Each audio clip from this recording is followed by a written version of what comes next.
Right now, we have a number of 490 confirmed protester deaths. That includes 8 children.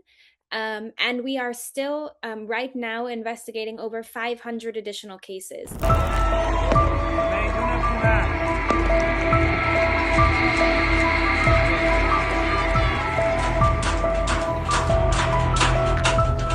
Newly released videos from Tehran show crowds flooding public squares, fireworks lighting up the night sky, and chants echoing through the capital.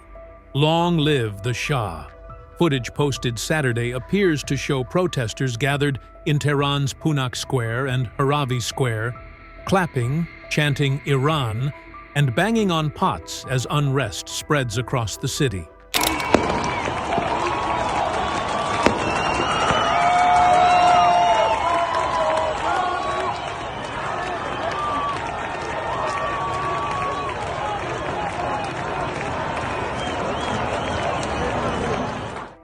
What is clear is this: Iran is facing its most serious wave of anti-government protests in years. Demonstrations first erupted on December 28th over soaring inflation and economic hardship. But what began as anger over prices quickly transformed into open political defiance, with protesters now demanding an end to clerical rule.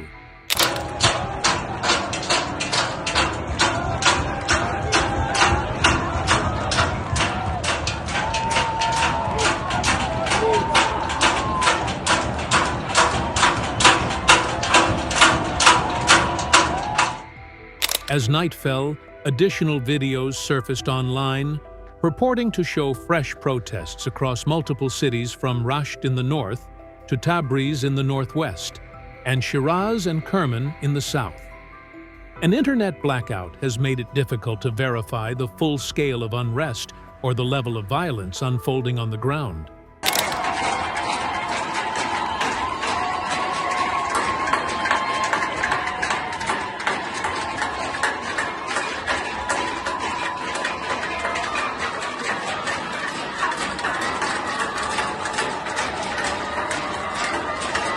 Right now, we have a number of 490 confirmed protester deaths. That includes 8 children.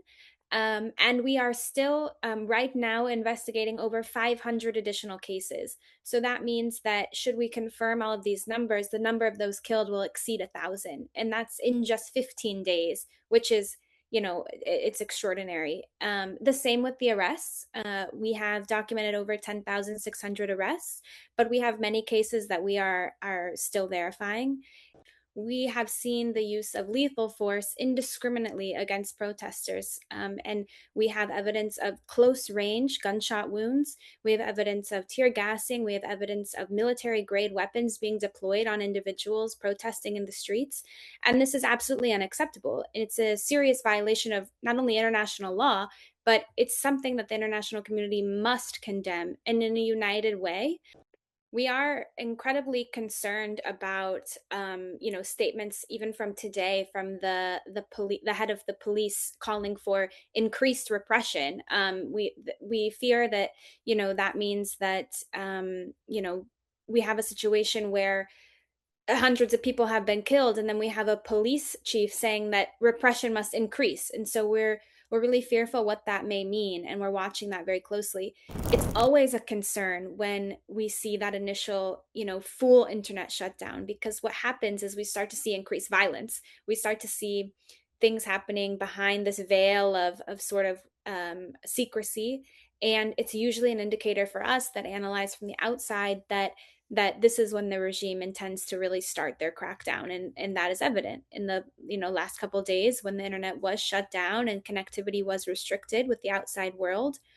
We began to see increased violence, and I think there's always a connection there. We've heard on the ground that after 8 p.m. even the landlines are cut, so people aren't able to communicate in that way, which not only is a violation. People have a right to have access to information, but this also inhibits things like seeking appropriate medical care. If you're not able to communicate or to call an ambulance or to do anything that requires communication among one another, then it creates a more dire situation. Something that's so incredible, though, in that vein is that as the internet has been cut, as phone lines have been cut, we are still seeing massive gatherings. So people are continuing to organize despite, this lack of connectivity. We have documented over 90 forced confessions that have aired on state television, and I think that it's really important to highlight this issue. These individuals are, arbitrarily arrested, they are transferred to unknown locations, they are tortured psychologically and physically, and oftentimes these confessions are used in their trials to against them, and they often serve as justifications to sentence them to death. And we've seen this is a pattern, but we've never seen it in these numbers, and it's really concerning. We have obtained documentation from inside hospitals of individuals being victim of close range gunshot wounds, of tear gas, and these individuals have been taken out of medical facilities and transferred to detention facilities without proper medical care. And this is also something that we're watching very closely. Obviously, individuals are guaranteed the right to adequate health care and to medical treatment, and depriving those individuals of medical care prior to transferring them to a detention facility is absolutely torture and ill treatment under international law.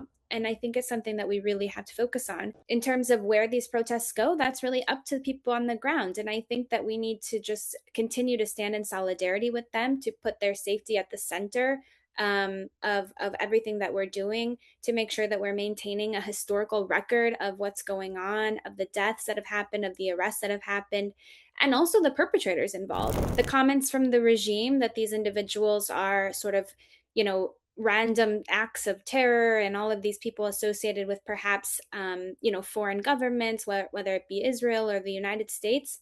It's why we're so concerned about the number of arrests, because when we have individuals that are arrested in this context, and they are charged with espionage, or they are charged with, propaganda against the regime, or whatever it may be, these are charges that carry very, very heavy sentences, often the death penalty.